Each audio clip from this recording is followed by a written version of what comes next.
Bombardier? Yes, sir. Excuse me, sir. Sick parade finished. Who is it, Bombardier? Gunner McBain, sir. Could I see you privately, sir? All right. All right, Bombardier, you may dismiss. Very good, sir. Righto, fire ahead. Just had this letter from my wife, sir. Could you give me a recommendation for compassionate leave, sir? Relax, man. Find yourself a seat while I read this.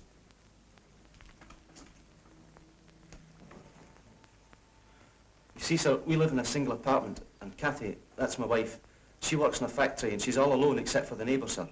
And this will be her first baby. Yes, sir, that's what's worrying me. Well, tell her to go and see a doctor just as soon as she can. If she hasn't got a doctor. She lives in a town, doesn't she? Then tell her to go to the nearest Antenatal Clinic. They'll put her right.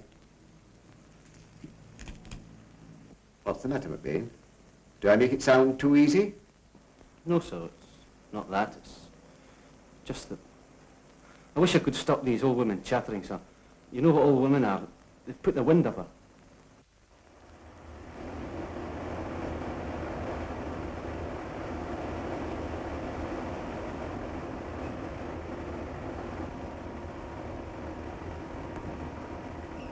Right you are, Mrs. McBain. I see you've got blankets, so I'll give you a few moments extra.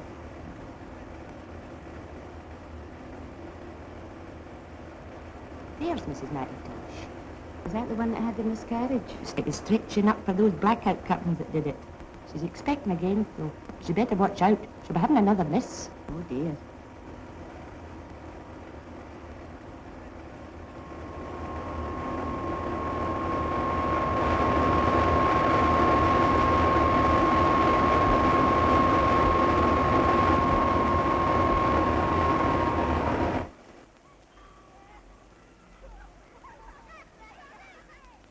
I met her in the Lyson grocer's and told her that she shouldn't be drinking in her condition. It was stout she was buying, and when I told her it would give her a black baby, she'd never heard of it. Fancy. Imagine that. But that's rubbish. Ignorant rubbish, McBain. Maybe it is, sir, but I wouldn't like to be in her place. You're a good husband, McBain. The fact is, your wife is being scared by old wives' tales, isn't it? That's it, sir. That's why I'm saying she should get proper medical advice as soon as possible. You go off and write a letter to your wife and tell her what I say. Yes, sir. You know, McBain, there was an act passed in 1937 which gives every pregnant woman in Scotland the right to ask for all the skilled attention she needs, and, if necessary, free of charge.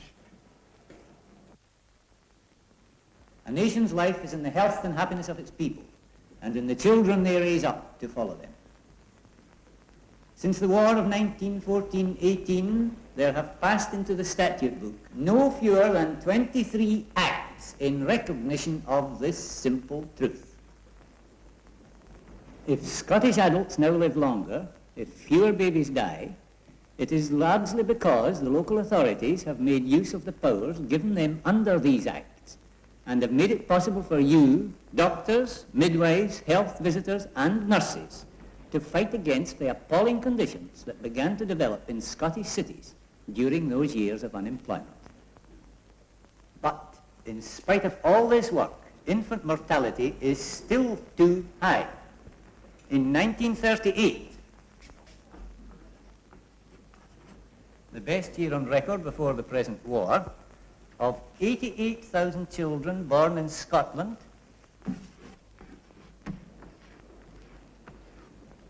6,000 died before 1 year of age. And another 4,000 were stillborn.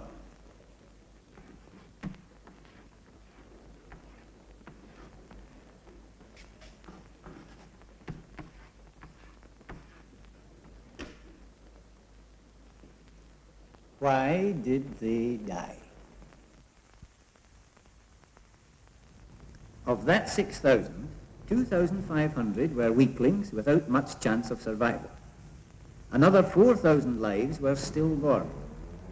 Most of these stillbirths were caused by the condition of the mother during pregnancy. 2,500 more died as the result of infection or other disease, pneumonia, bronchitis, diarrhea.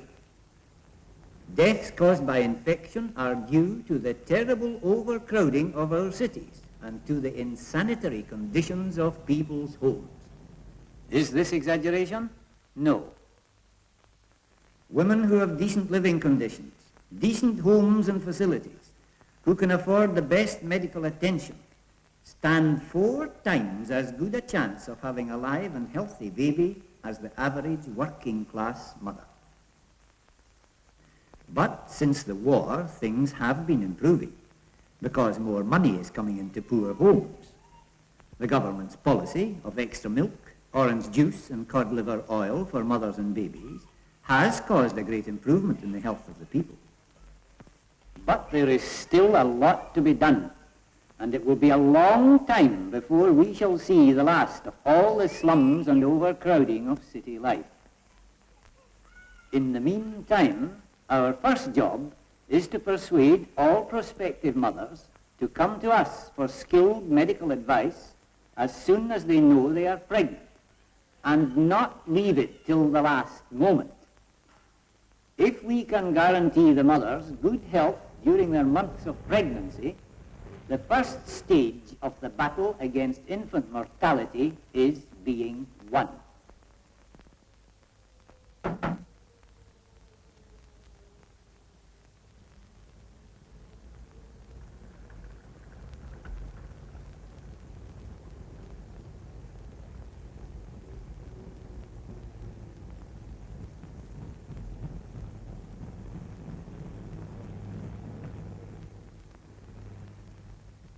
And the MO said to tell you to go straight away to the Antenatal Clinic.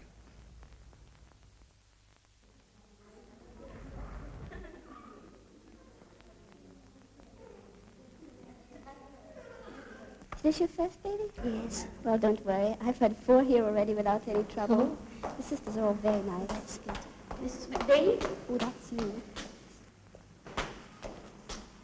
Sister's waiting for you.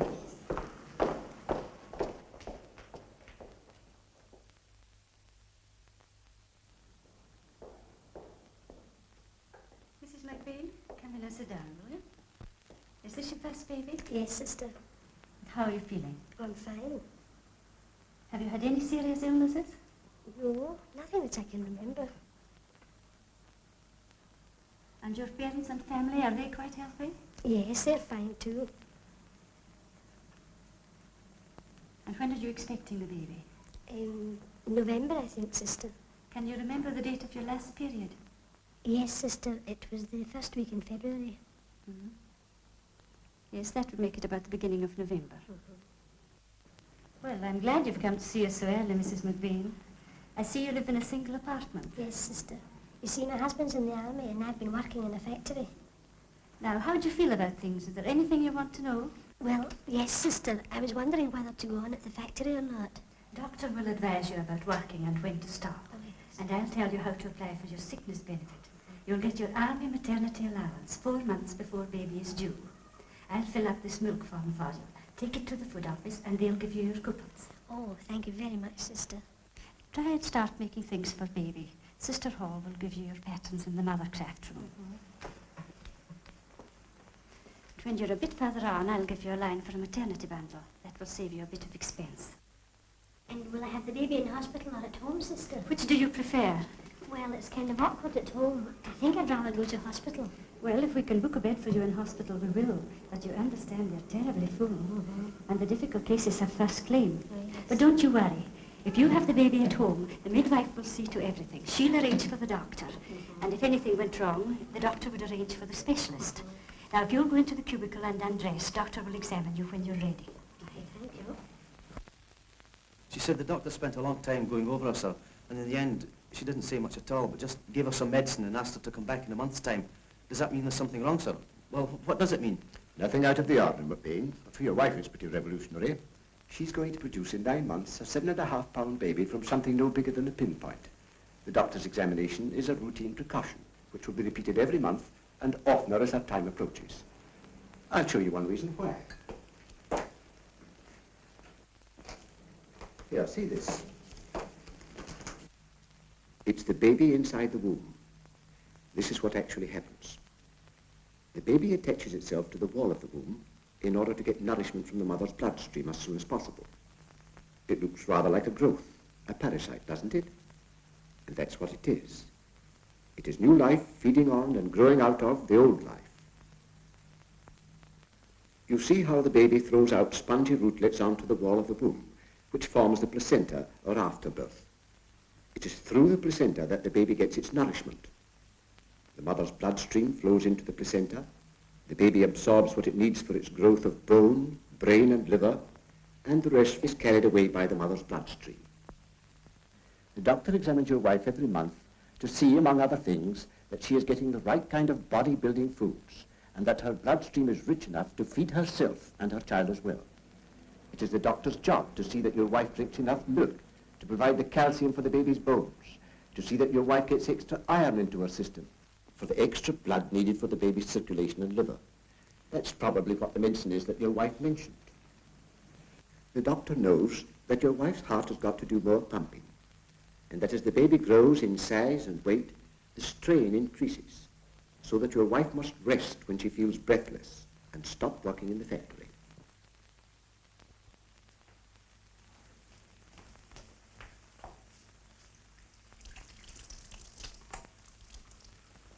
I think you can expect your baby sometime within the next fortnight, Mrs. McBain. You are very strong and healthy and in good condition, and I'm looking forward to seeing your baby when it arrives. Now take this. It's your letter of admission to the hospital. Keep it carefully and hand it in when you get there. Yes. And how will I know when my time has come, Doctor? You'll start taking short and not very severe pains about every half an hour. Oh, yes. If you feel like it, walk up to the hospital. If you don't feel strong enough, phone them and they'll send an ambulance to fetch you. Is that quite clear? Yes, thank you, Doctor. Now let me see. Is there anything else? Your mother-in-law's staying with you, isn't she? Yes, Doctor. She'll be staying with me until I can go back to my work. Good. If nothing happens during the next fortnight, come back and see me in the usual way. The baby doesn't always come on the right date. And is there anything special that I have to remember, Doctor? Yes, don't worry. Of course, she'll have an anesthetic if she wants it, but the degree of pain varies with different women. Labour works in stages. During the first stage, the muscles of the womb contract and relax about every half hour. But as these movements are largely outside the mother's control, she can help by relaxing, but not by trying, as many women do, to strain their stomachs down. The only result of this straining too early is to make the mother dead tired before she reaches the second stage, when her help is needed. These muscular contractions become gradually quicker until at last the baby has reached its correct position in the womb. Now is the time when the mother can actively help. The muscular contractions become much stronger and much faster as nature seeks to expel the baby. The more the mother tries to push the baby down, the more it helps the doctor, who will not touch her or the baby unless it is absolutely necessary. It is the golden rule in childbirth to leave the mechanics of it to nature as much as possible. Once the baby is born, the mother has a short breathing space, and then the placenta, having fulfilled its function during pregnancy, is cast away as afterbirth.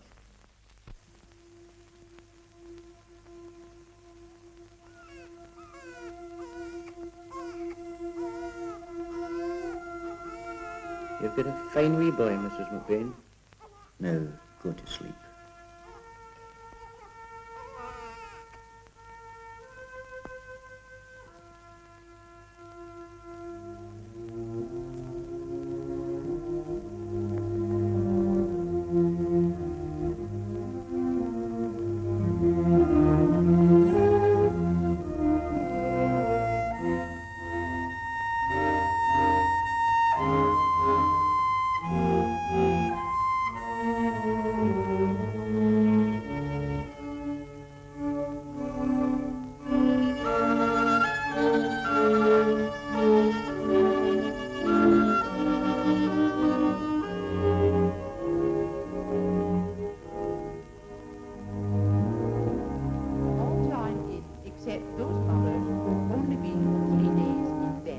Now, this one will strengthen those tired and softened stomach muscles and will help you to get back your girlish waistline. Ankles crossed, arms at your sides, palms downward. Press the thighs firmly together Contract your stomach muscles and press your buttocks together. Relax. Once more, thighs together, contract, press the buttocks, relax. Once more, contract, press, relax. Good. Now we'll try one that counts for breastfeeding.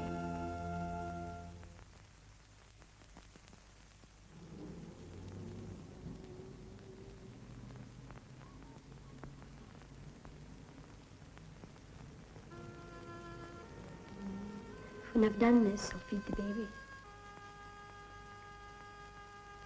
I wonder if Angus has got my letter yet.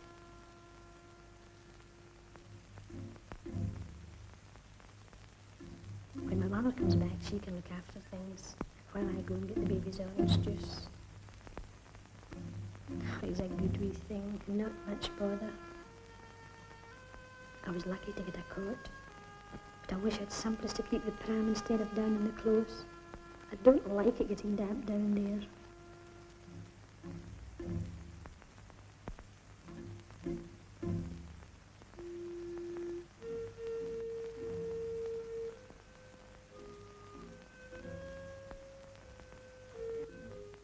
I wish I had a kitchen to myself.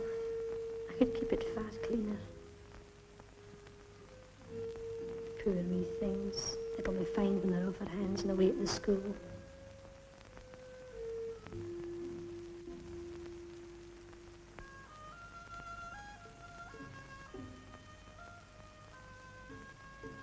I suppose she's had too many children and the milk just won't come anymore.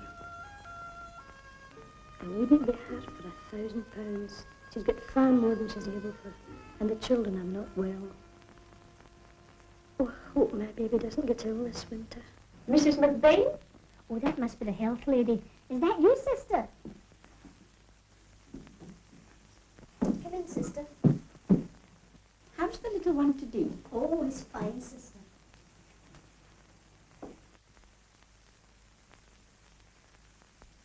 He's a beautiful boy.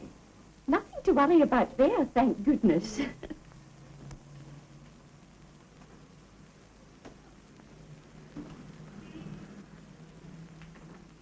How's he feeling? Oh, very well now, sister.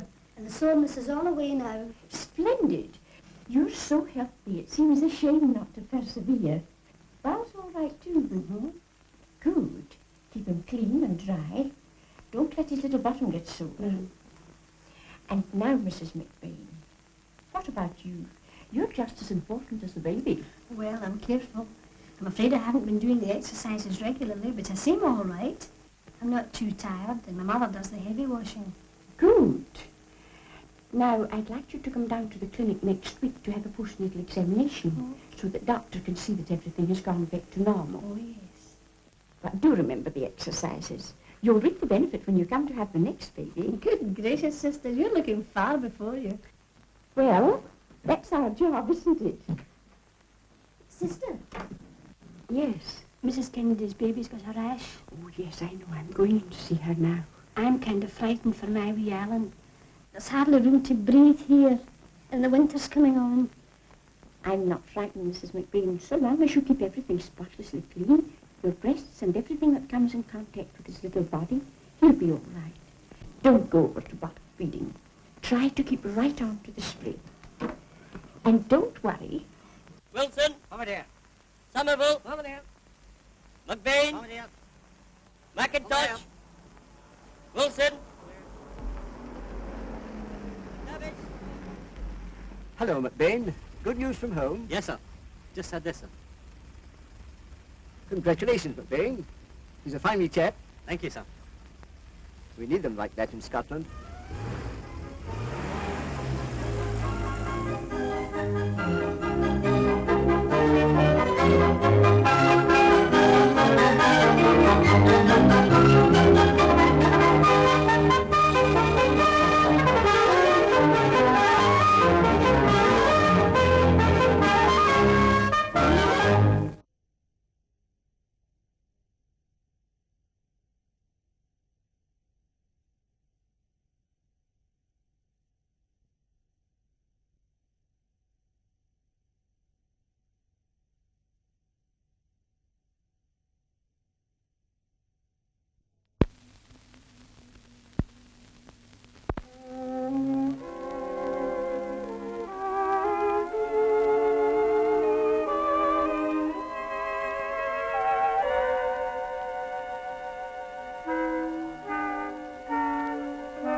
If you never hear the church clock chiming the small hours, it doesn't seem to matter what sleep really is.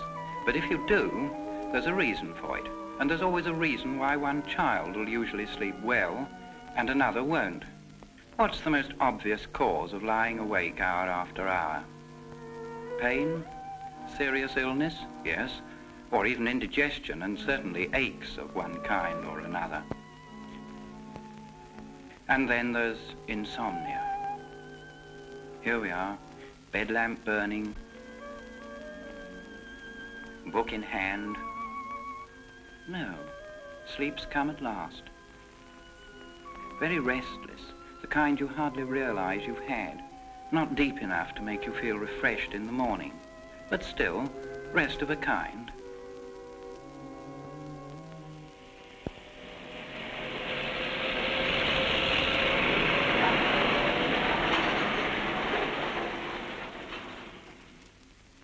If that lorry always went by just after 4 a.m., this probably wouldn't have happened, because it's unfamiliar noises that wake us.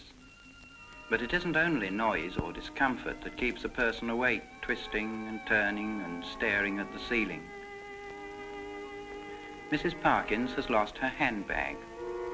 When she went to bring it up to the bedroom for safety, last thing, as she always does, it wasn't there. It wasn't in the house.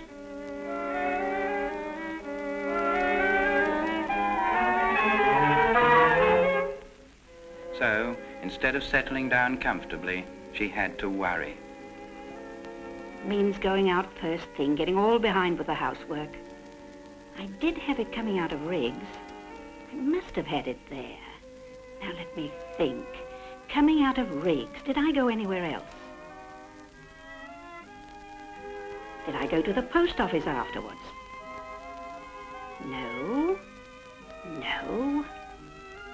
Or did I? The bus queue, that's about it. Had the basket on my arm. Could easily have got jolted out. That means phoning the lost property and then the police. Worry is like a great dark shape which thrusts itself forward in the mind, making sleep impossible.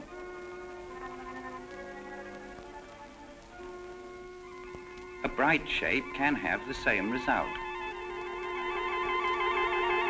Tom Meredith wants to be a professional footballer.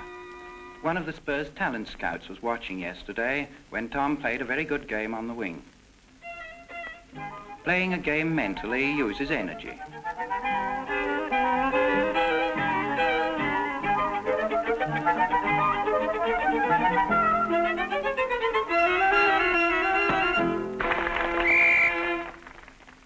The excitement has certainly kept him awake.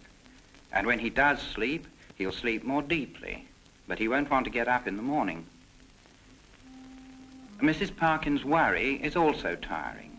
She knows that if only she could make up her mind to turn her thoughts to pleasanter things, she would soon drop off, and in the morning her trouble wouldn't seem quite so bad.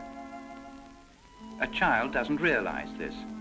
Children have far more worries and excitements than Mrs. Parkins and Tom Meredith. But they can't just accept the fact that they do need sleep, so they often find it difficult to settle down.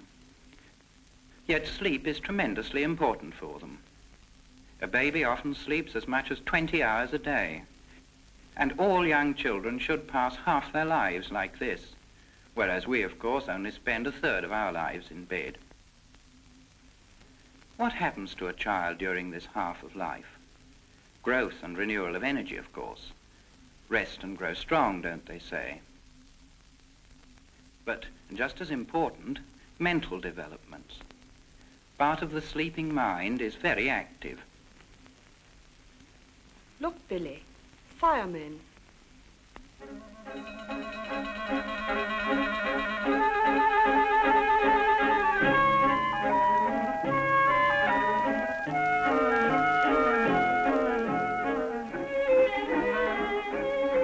Billy may not remember this dream when he wakes up, but that doesn't matter.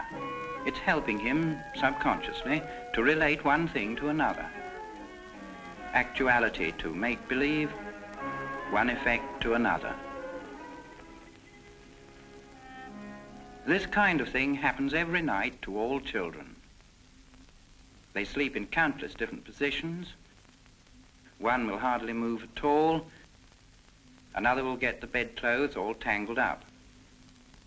Some like to be tucked in tight and snug. Others want the bedclothes loose. Most children like sleep. It's natural that they should, and on the whole, they mostly sleep without much trouble. But it is a very individual matter. Terry's parents know that he sleeps like a log, whereas Monica is always restless, and there's no need to worry about either of them. A change is the thing to watch for. Here's a child who's suddenly taken to waking up in the night. She needs a lot of bedtime story before she'll go to sleep at all, and though her mother thought she'd long outgrown a nightlight, she cried for one. What is the trouble? Not noise, not discomfort, not strange surroundings. Nothing her mother can see. Worry doesn't often show very clearly in a child's face. Behavior like Madge's, though, is a pretty sure sign. Her present trouble began when she moved up into a new class. She'd got used to a teacher who seemed very kind and gentle. The new teacher seems much more critical and severe. She may not be really, but Madge thinks she is. Lessons are harder, and the difficult ones drag on for such a long time. Nothing unusual in this, but Madge is a sensitive child. This worry is always in the background of her mind and surges forward whenever she gets bad marks. The immediate cause of tonight's trouble was an unlucky incident last Monday.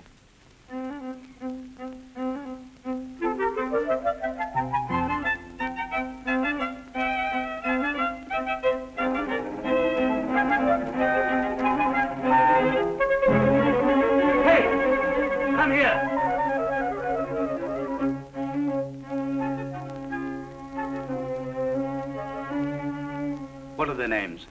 Come on. You know who they are. Snake. Jackie and Richard. And Mavis and Harry. What are their other names? Collins. Yes? And Price. Collins and Price. Ah.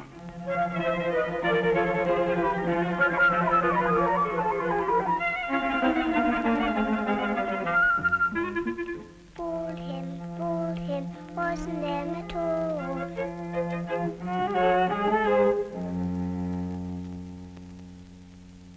He'll go to Jackie's mother and Harry's father.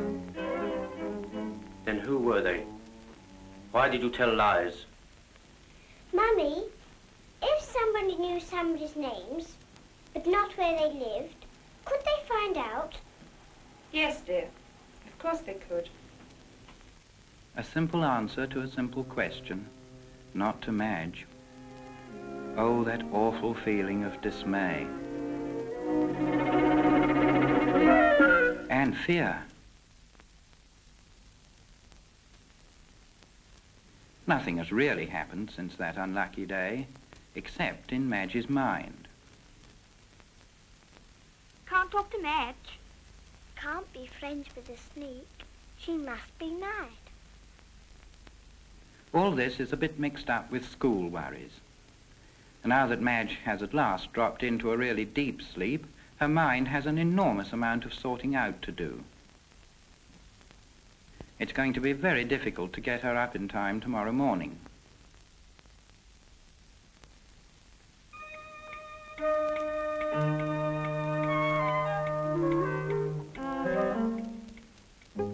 Nothing much wrong with him, but there is, you know.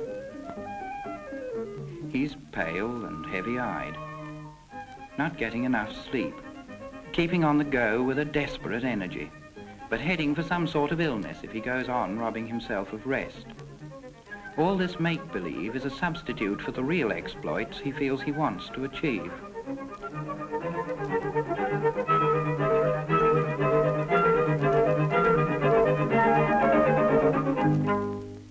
And when you suggest bed, it's a case of all dressed up and nowhere to go.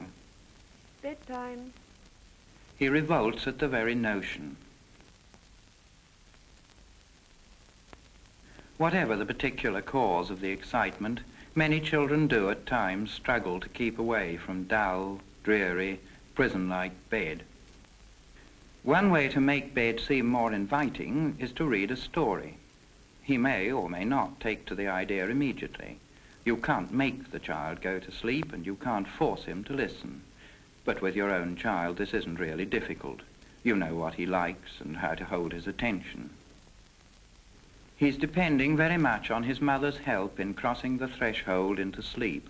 Alone, he wouldn't like it, but with a familiar story and a familiar toy as companion, he calms down and feels happy about it.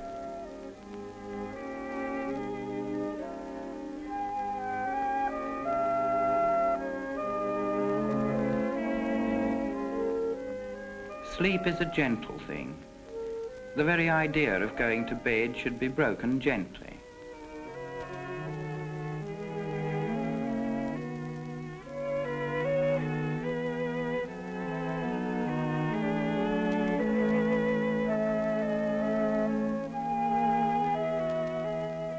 He'll probably wake early, eager to be on with his adventures. So, when you come to have a last look at him, it's an excellent idea to bring one of his toys all ready for the morning, when it will help him emerge from sleep into the real world again. Claire is another child who takes a long time getting to sleep. Remember, we are deliberately looking for problems. She sometimes wakes up screaming, and once or twice lately has wetted the bed. Claire's mother's the trouble here.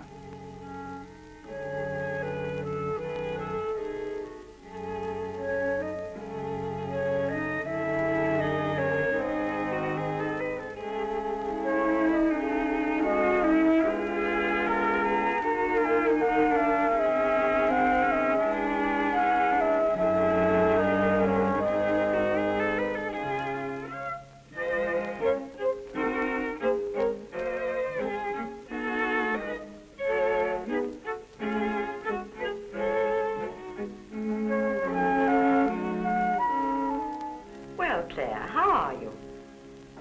Quite well, thank you. Do you think she looks a little tired? But I suppose she has to work very hard. We just can't stop her. And so clever, you know. And so grown up, really. I did admire your needlework, Claire. Oh, everything has to be just so. Claire chose that bracelet. She has good taste, hasn't she? Poor kid.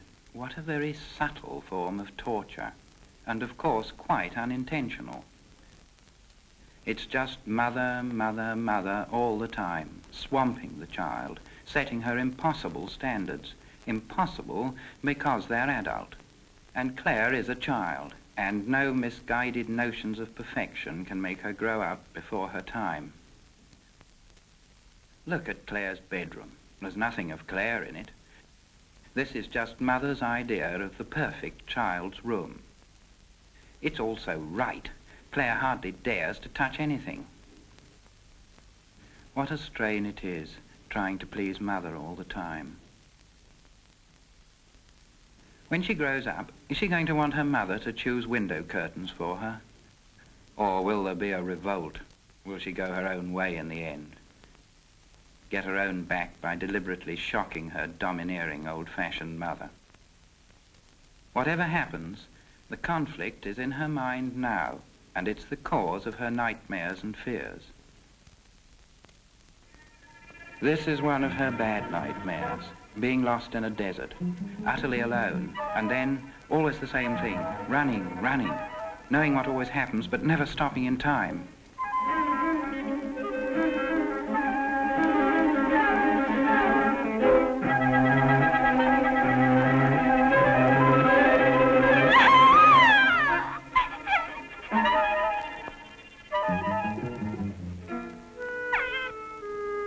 Whatever is the matter? There's nothing to be afraid of. The matter is that all her life, Claire has been pushed forward by her mother, never finding her own feet, never feeling the ground solid beneath her. Her father hasn't had a look in. She's been compelled to be utterly dependent on her mother. And in her dreams, Mother isn't there to hold her up. The old Teddy, who used to be so comforting at bedtime, has been thrown away because teddy bears are childish. Well, Claire is still a child, a worried, frightened child. But it isn't the dreams which cause such terrors. It's, well, the way things are in her home.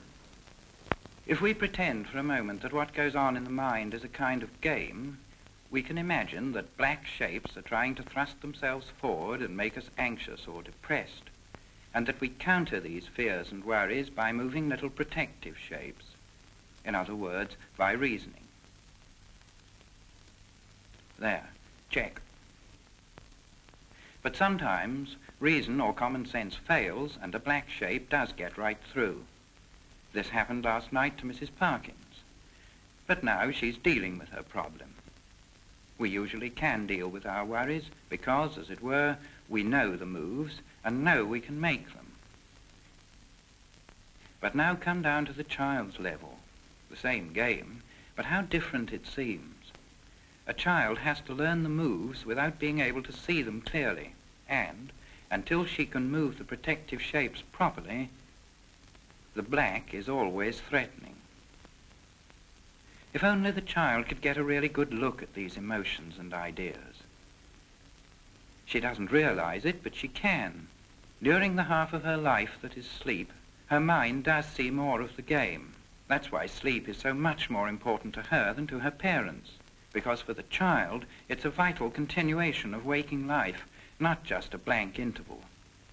But how about the child who worries in bed and doesn't sleep well? She feels she dare not leave the board, but must keep on struggling to move those protective shapes. If she relaxes, an awful fear will sweep forward and never move back.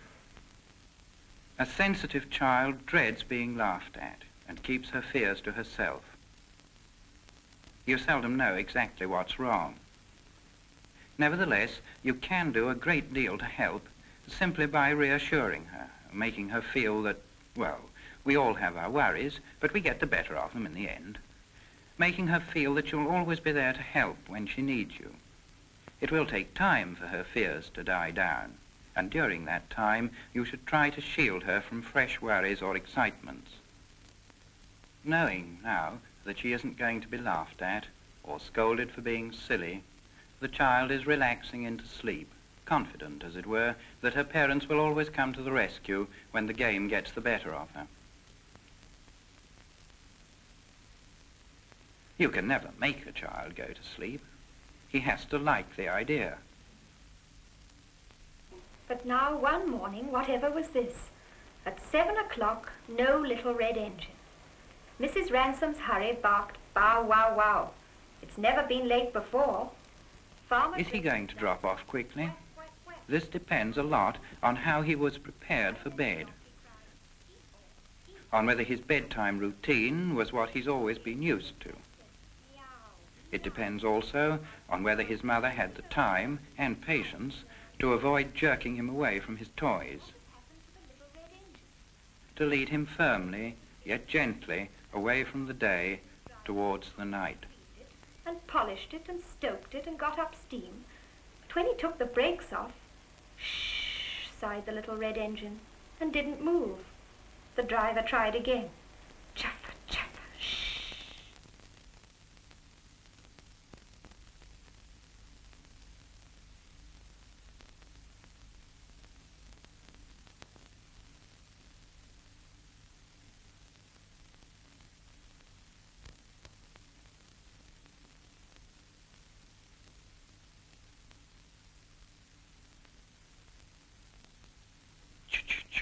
Sighed the little red engine. Ch-ch-ch, sighed the little red engine, and didn't move.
Have you noticed how few people over 21 have really good, strong, white teeth? And how many have decaying and dirty ones like these? Good teeth don't just happen. They need constant care and attention from the very beginning. This expectant mother is visiting an antenatal clinic. She wants advice on how to produce a healthy baby and make sure that it will have good teeth. The teeth are forming in the baby's jaw long before it is born. During pregnancy, the mother must give these a sound foundation. Otherwise, much of the care taken of the baby's teeth after its birth will be wasted. First, she must keep herself healthy by eating the right kinds of food. Milk is the most important food of all. It is rich in calcium and builds strong bones and teeth. Eggs, cheese, and butter also contain the vitamins needed for good teeth and bones. Fresh fruit and vegetables, especially when they're raw, provide the vitamins and mineral salts necessary for the healthy growth of the baby. Orange juice and cod liver oil are also very important for the expectant mother. Many women believe it is dangerous to have dental treatment whilst they're pregnant. This is entirely wrong. Decayed teeth should be filled or even taken out if they're too bad. Septic teeth poison the food the mother eats, and that causes danger to the health of the mother and the child. So, at the beginning of pregnancy, be sure to visit the dentist for a thorough examination of your mouth and teeth.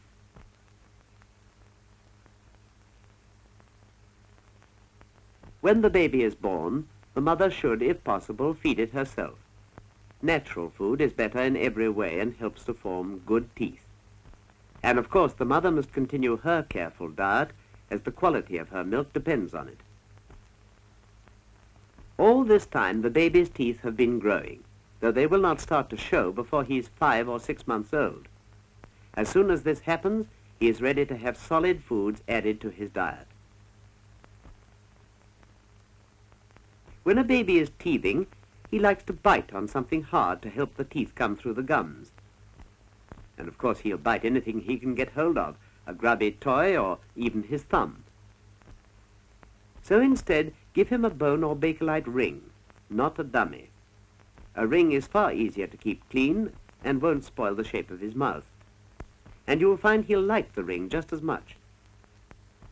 Harder foods, such as chopped meat, not minced meat, should be given to a child by the time he's 2 years old and his double teeth are through. Chewing helps to develop his jaws, so don't hurry him if he's rather slow at his meals. And by 3 years, the child should be eating normal adult food. This is how the teeth grow. At about 2 years, all the baby teeth should be in position. As the child grows, so do the jaws, and spaces appear between the front teeth. Beneath the baby teeth, the permanent ones are being formed. And at about 6 to 7 years, the 4 baby front teeth loosen and fall out, making way for the permanent ones to come through.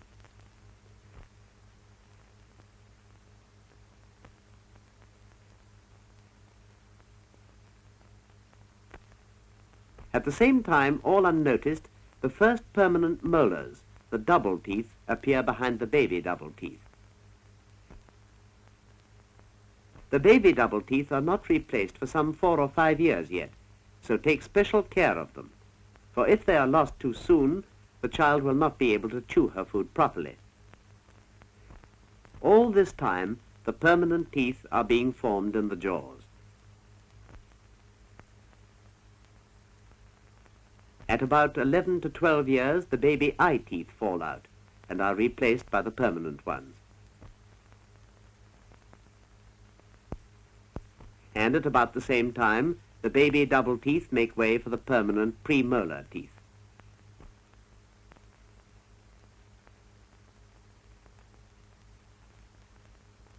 All unnoticed again, the second permanent double teeth appear at this age behind the first. And lastly, at 18 years or so, come the wisdom teeth. This is how they should have developed, and with care everyone could have attractive teeth. But unfortunately, and mainly through neglect, this seldom happens. Here is a girl of 17 who has lost many of her back teeth. Her front ones are decaying and will have to come out soon unless they are cared for immediately. She cannot chew her food properly, and with the food she swallows the poisonous discharge from her bad teeth. This makes her tired and listless. The discharge from the bad teeth causes gum boils and abscesses. The poisons pass into the bloodstream and are carried to every part of the body, leading to poor health and often serious illness. When through neglect the teeth have got as bad as these, nothing can be done to save them, so they'll have to come out. Fortunately, this stage is only temporary until the gums are ready for false teeth. False teeth can be quite comfortable and are far better than decayed ones, but they're poor substitutes for good natural teeth and can never look so well. Even good teeth will decay if they're neglected. And now we'll see how a tooth decays. A tooth consists of two parts, the crown above the gums and the root below. The crown is covered by a hard white substance called enamel. Beneath the enamel is the ivory or dentine. Next, the pulp, which is the sensitive living part of the tooth, from which not only the nerves, but also the blood vessels are connected with the rest of the body through a little channel in the root. Decay is caused by food sticking to the teeth, and especially in the spaces between them. Germs grow in the food particles and ferment them into an acid which dissolves away the enamel. This process takes quite a long time, and months before the hole is big enough to be noticed or cause toothache, a lot of damage has been done. When it reaches the dentine, the decay will spread more quickly. But it is only when it reaches the nerve that severe toothache occurs. This usually means the loss of the tooth. Decay is often caused by the highly refined food in our diet, especially if it is sweet and sticky like bread and jam and biscuits. Food particles cling to the teeth after swallowing, and even the movement of the tongue and cheeks can't shift them. As it is food sticking to the teeth that causes decay, each crumb must be got rid of as soon as possible. Fruit or raw vegetables will do this better than anything else. These are cleansing foods, and everyone, especially children, should eat them after each meal. But all the good done by this will be undone if sticky foods are eaten in between meals. Brushing the teeth and gums regularly is also extremely important. Clean them morning and night and after meals whenever it is possible. The most important time of all is last thing at night. Now a few points on how to clean the teeth properly. Don't use a hard brush. It will only scratch the enamel and make the gums sore. It'll last no longer than a short, soft brush made of nylon. This will get into the crevices far better as the bristles are more pliable. Use any toothpaste or powder your dentist recommends. Or you can buy very cheaply from your chemist an equal mixture of precipitated chalk and baking soda with some flavouring added to give it a pleasant taste. Roughly 6 pennyworth will last you 6 months.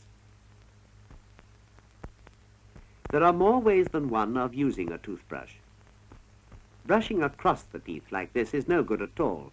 You can't get in between them properly. If you wanted to clean in between your fingers, you wouldn't brush across them. You would brush up and down like this, cleaning in between thoroughly. Brushing up and down isn't very easy for children to do, so train them to use this round and round movement. It is much easier and gets in between the teeth just as well. Keep the teeth together all the time, especially when you do the back ones. In this way, the cheeks are relaxed and there is plenty of room for the brush.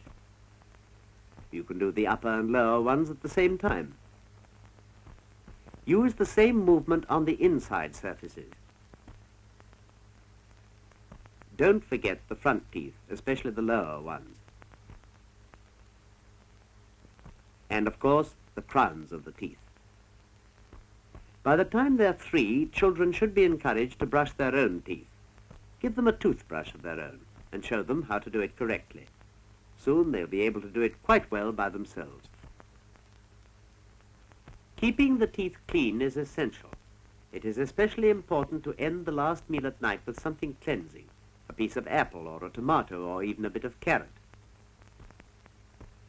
Brush the teeth thoroughly before going to bed so that the mouth is cleansed for the night. And finally, nothing more to eat whatsoever before going to sleep. In spite of all this care, small holes will still occur from time to time.